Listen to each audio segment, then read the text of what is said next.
Bonjour, bienvenue à la LM African Medias. Je vous demande de vous abonner, d'activer la communication, de partager et aussi de commenter. Et vous pouvez me retrouver dans mon compte TikTok auquel je mets certains extraits de mes vidéos pour que vous puissiez écouter les parties plus essentielles de mes longues vidéos dans ma chaîne YouTube.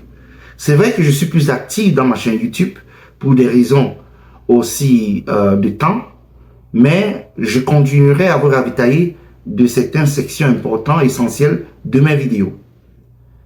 Et je vous demande de commenter pour que nous puissions être actifs. Et aussi, si vous avez des suggestions de sujets que vous aimeriez que j'élabore, que je développe dans ma chaîne, je suis prenant. Vous pouvez aussi laisser des commentaires, mais ce que je souhaiterais faire est peut-être de laisser un de mes numéros ou de mon email, je vais décider lequel, pour que vous puissiez m'écrire directement. Mais il faut qu'on parle aujourd'hui d'un sujet très essentiel qui concerne le terrorisme. Le capitaine Ibrahim Traoré, dans l'une de ses interviews qu'il a fait récemment, ça fait sur quelques heures, dans une chaîne russe, il a eu à parler de ce terrorisme qui est profondément financé par les Occidentaux. Il faut que nous, les Africains, nous prenions notre destin en main. Arrêtons d'attendre d'être délivrés ou libérés de ces Occidentaux qui nous ont brutalisés pendant la période de l'esclavage, brutalisés pendant la période de la colonisation, brutalisés en cette période d'impérialisme auquel ils mènent dans nos pays africains. Pour ceux qui ont oublié, ce 7 mai, le président Macron a reçu le terroriste Ahmed Al-Shara, a.k.a. Abou Mohamed Al-Joulani, à l'Élysée. J'aimerais que les Africains prennent ceci que je vais développer très au sérieux. Vous devez vous comprendre que le terrorisme qui se passe en Afrique, dans le Sahel, au lac Tchad, où ce que nos militaires sont assassinés, sont massacrés au Cameroun, au Tchad, en République centrafricaine, au Niger, au Burkina, au Mali, au Bénin, au Togo, et même en Côte d'Ivoire, au Sénégal. Tout cela est fait par le sponsorship des officines occidentales directement aux terroristes financés depuis le Qatar ou l'Arabie Saoudite à travers ce terroriste qui a été reçu à l'Élysée. Prenons cette affaire très au sérieux. Ceci est en train de montrer que la politique française est dans la rue. Elle ne sert plus à rien. C'est une poubelle auquel tout et un président salue la main d'un terroriste, de Abou Mohamed Al-Joulani. Malgré qu'il a changé son nom pour s'appeler Ahmed Al-Shara, il reste le même. Ce n'est pas parce qu'il a cranké son costume de djihadiste à celui de politicien en costume qui montre qu'il est une autre personne. Il reste terroriste et il sera terroriste à vie. Il faut comprendre très bien que la géopolitique auquel l'Afrique vit est une politique très très dangereuse. Et nous les Africains, nous devons arrêter d'être des somnambules, d'attendre que la lecture vienne de l'Occident, alors que nous-mêmes, nous devons prendre notre destin en main. J'aimerais qu'on écoute rapidement ce reportage et on se reprend juste après. Écoutons ce reportage. Également dans l'actualité, la visite très controversée à Paris du président syrien Ahmed Al-Shara au pouvoir à Damas depuis la chute du dictateur Bachar el-Assad. Il a été accueilli cet après-midi à l'Élysée par Emmanuel Macron. Fallait-il inviter cet ancien chef rebelle qui fut membre d'un groupe issu d'Al-Qaïda? Alison Tassin et Vincent Abelaneda. Toujours interdit de voyage par l'ONU, Ahmed Al-Shara a dû demander une dérogation spéciale à l'organisation pour se rendre à l'Élysée. Emmanuel Macron, premier chef d'État occidental à recevoir le président syrien par intérim. Une visite très critiquée par la droite et l'extrême droite. On ne reçoit pas d'anciens terroristes pour leur invoquer. Le tapis rouge de l'Élysée aura la couleur du sang, selon Éric Ciotti. Quant à Marine Le Pen, elle dit sa stupeur et sa consternation. Car malgré son nouveau costume, personne n'a oublié le passé de membres d'Al-Qaïda et de fondateurs du mouvement terroriste Al-Nosra, d'Ahmed Al-Shara.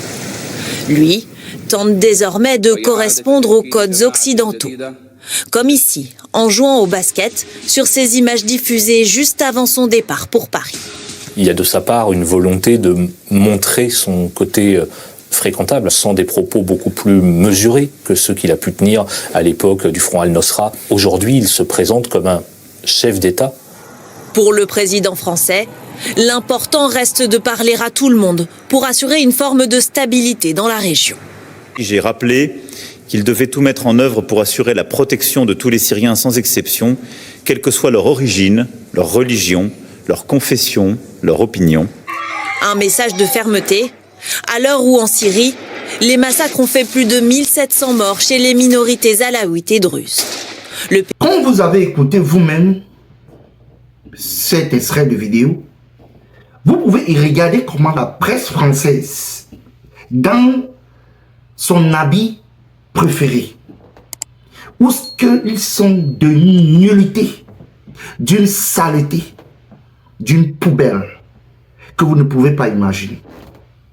Comment est-ce qu'une presse française, un analyste, ose dire qu'il a maintenant le costume de président?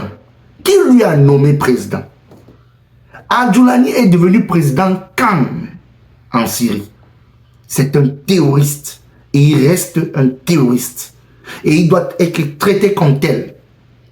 La France a demandé une dérogation. Ils veulent mentir ici en faisant croire que c'est Al-Jolani qui a demandé une dérogation. C'est la France qui a demandé une dérogation pour que Al-Jolani, pour dire son nouveau nom de Ahmed Al-Shara, puisse venir en France. La France, pays de la démocratie, pays de la liberté, pays où tout est permis, où il y a des woubis, où il y a des terroristes qui entrent à l'Élysée, les mains sales, pleines de sang. Voilà un terroriste que ces groupes djihadistes massacrent nos familles au Sahel, massacrent nos militaires au Cameroun à travers Boko Haram, à travers le Djemin. Voilà un terroriste qui a le sang des humains à main. Mais Macron ose, l'économiste, voilà celui qui devait sauver l'économie française, qui est maintenant à 3200 quelque chose de milliards, près de 3300 milliards d'euros de dettes. Regardez, le grand économiste. Voilà la politique française dans la rue, une poubelle. Pour ceux qui ne connaissent pas, je vais vous faire l'histoire de Al-Jolani. Je vais vous sommariser cela. En 2003, durant l'invasion des États-Unis en Irak, il avait été arrêté. Lui, Al-Jolani, ben c'était son nom, et c'est toujours son nom. Marie qui change, c'est toujours son nom. Il a été arrêté avec al-Baghdadi. Al-Baghdadi était le leader de ISIS. Mais avant qu'il ne crée ISIS, c'était le nom qu'il a donné de l'État islamique. Il était déjà un très grand leader al-Baghdadi de Al-Qaïda. Mais ils avaient d'abord été arrêtés. En ce moment, on ne les connaissait pas, en 2003. Mais en 2005, pour des raisons de géopolitique, avec la complicité de l'administration américaine, parce que même Donald Trump a eu à dire ça dans ses publications qu'il a eu à faire, dans ses sorties, quand il faisait ses conférences, que Al-Qaïda, ISIS, a été créé par l'administration Obama, Hillary Clinton, à travers la CIA. Donc vous pouvez comprendre pour quelle alchimie on ne connaît pas pourquoi est-ce que Al-Baghdadi, Al-Doulani ont été libérés de prison en Irak. Ils étaient dans la prison qui est appelée le camp Bouka. Le camp Bouka en Irak, c'est le camp qui a les plus grands terroristes du monde. Et Al-Baghdadi a connu Al-Doulani, celui qu'on appelle maintenant Al-Shara, le soi-disant président terroriste de Syrie. Ils se sont connus dans ce camp de haute sécurité du camp Bouka dans la période de 2003 à 2005. Maintenant, ils ont été libérés avec la complicité des Occidentaux. Parce que leur plan, c'était de les relancer dans la nature pour créer le chaos. Surtout parce qu'ils voulaient retirer Bachar al-Assad du pouvoir. Je vous explique très bien. Prenez note. Et ils ont relié ces gens pour partir. Al-Baghdadi a créé, quand il est sorti de là, on ne sait pas par quelle alchimie, il est monté dans les rangs, très gros sommet du leadership de Al-Qaïda dans l'Irak. Il a dominé tout l'Irak. C'est là qu'il a décidé de créer son califat, qui était surnommé l'État islamique, qui couvrait toute la zone du Moyen-Orient, de l'Irak, en Syrie, en arrivant même au Liban, toute cette zone-là. C'est là qu'il avait eu à rencontrer déjà Al-Doulani dans ce camp. Ils se sont connus, ils ont ficelé une amitié solide. C'est là qu'il a décidé d'envoyer Al-Doulani en Syrie. Parce qu'il a constaté qu'il ne peut pas contrôler toute cette étendue de territoire. Il a trouvé Al-Doulani comme un grand leader. Et Al-Doulani est parti en Syrie. Et c'est là qu'ils ont eu à créer ensemble le groupe appelé Jabhat al-Nusra. En général, on dit al-Nusra. Mais c'est Jabhat al-Nusra. On peut dire encore, le front al-Nusra. C'est ce qui est connu dans la presse. Quand ils ont eu à créer cette milice dangereuse, c'est là qu'ils ont régné pendant longtemps. C'est en 2011 que Al-Doulani est révélé à la place publique avec son groupe qui créait de la terreur en Syrie. C'est en ce moment, en 2011, que la guerre civile a éclaté en Syrie. Mais le plan des renseignements généraux américains, ils avaient déjà planifié de vouloir faire sauter Bachar al-Assad du pouvoir à travers le financement de ces terroristes. Que Tony Gaban, qui a été nommée actuellement la directrice nationale d'intelligence, a eu à dire durant son interview au Sénat que le gouvernement de Barack Obama, Hillary Clinton, ont créé ces groupes-là pour aller faire le désordre en Syrie. Ils ont financé ces groupes-là grâce à USAID.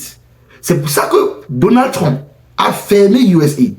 Il a envoyé le USAID sous la couverture du ministère des Affaires étrangères. Parce qu'il a constaté que quand ils étaient libres, ils partageaient l'argent à leur groupe qui créait le désordre dans tous les domaines de la vie.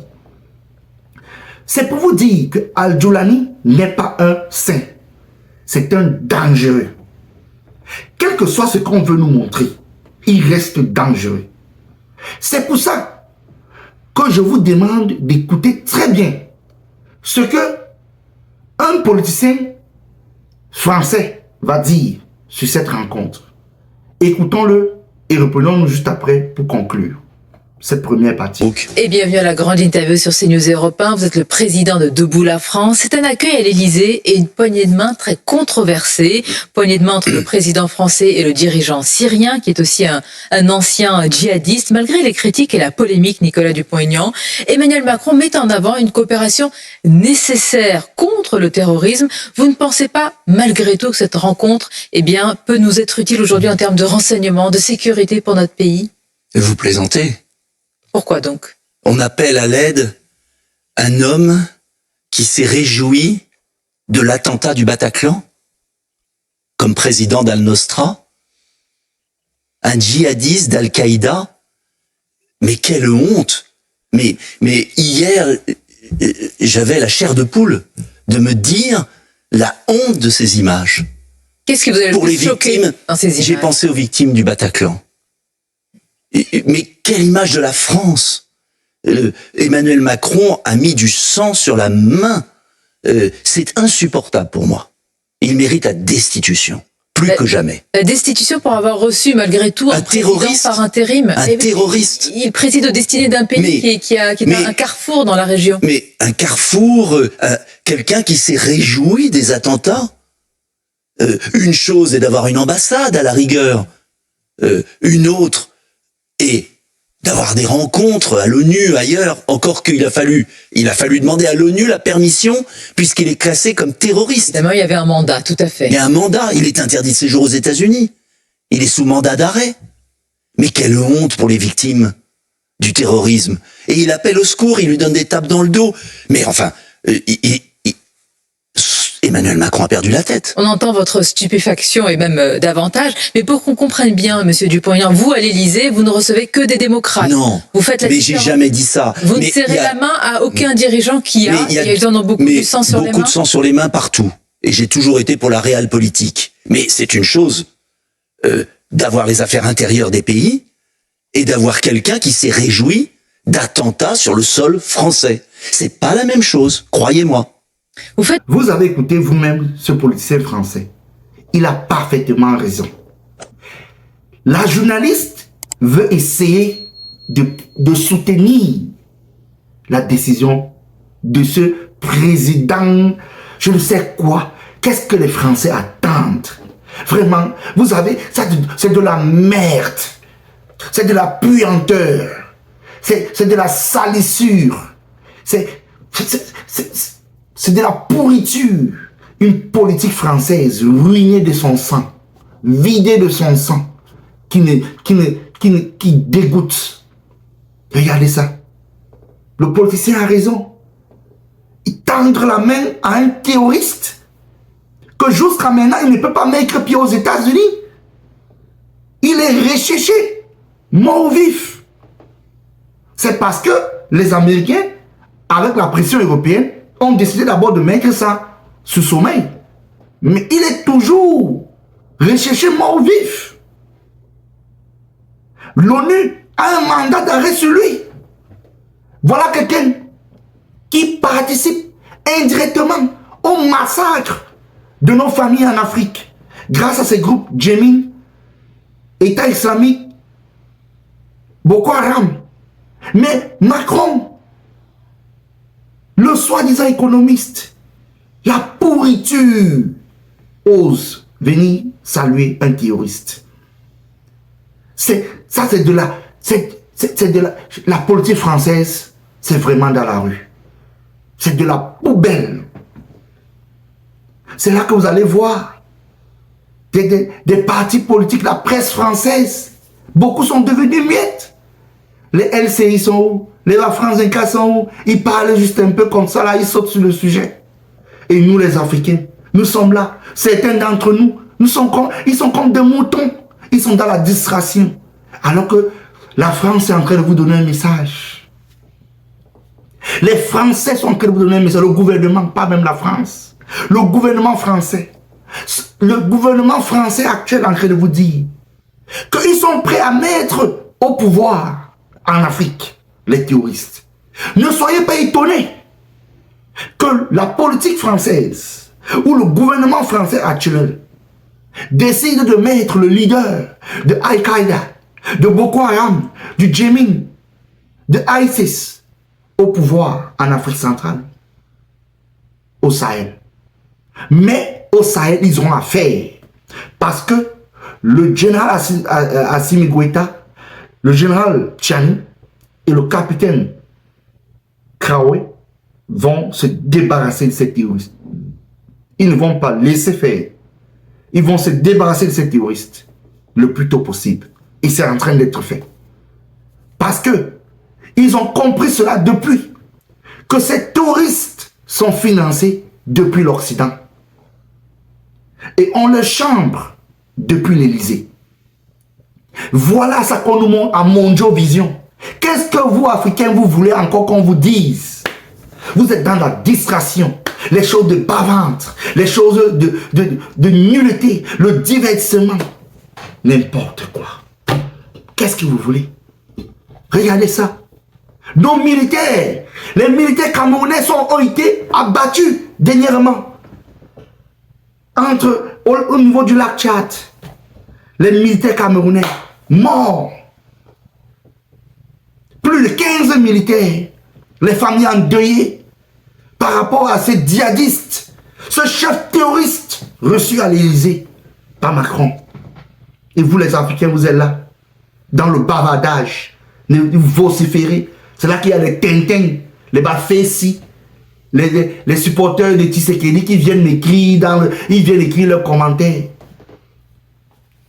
qui ne comprennent rien du tout. Mais les têtes de mangousse, ils sont là, ils se baladent comme ça là. Les vestes à 3 boutons. Je suis président. Tu es président de quoi? D'un pays qui est divisé, qui sera morcelé d'ici peu. D'ici peu, le Congo va même être divisé à partir de Kinshasa. C'est là que vous allez voir. Venez toujours commenter. Encourager la bêtise, l'incompétence. C'est ça. C'est ça. Il y a l'autre Gabon. L'autre Gabon qui se dit qu'il est le leader. Le leader de quoi? En faisant quoi? Parce qu'on lui a donné le petit Gabon. Il se dit qu'il est leader. Mais il deal avec les terroristes. Un président qui deal avec un terroriste. Le plus grand terroriste à l'heure actuelle. Le monde à l'envers. Le monde à l'envers. Pourquoi pas? Imaginez-vous si un président africain avait rencontré Ben Laden. Imaginez-vous si un président africain avait rencontré Al-Baghdadi. Je ne vous mens pas. C'est que toutes les sanctions du monde devaient tomber sur ce président. C'est que même la tête de ce président devait être mise à prix. Regardez la pourriture. L'Élysée est salie par un incompétent. N'importe quoi. Vous voulez? Les Français, vous avez décidé. Voilà ce que vous avez. Vous avez voté, non? Voilà la pourriture que vous avez reçue à l'Élysée. La salissure. C'était tout pour ce premier épisode. On se reprend à la suite. La deuxième épisode. Je vous demande de vous abonner, d'activer la communication. Ne laissons plus le narratif entre les mains de ceux qui nous ont colonisés. Ne laissons plus le narratif entre les mains des vendeurs d'illusions. Ne laissons plus le narratif entre les mains des impérialistes. Ne laissons plus le narratif entre les mains des incompétents, des déniés de la classe. Comme a dit le capitaine Courage, l'enfant du peuple, Ibrahim Traoré, le général Abdourahmane Tchani, le général Assimi Goïta, les dignes fils d'Afrique. On se reprend à la prochaine. Ciao.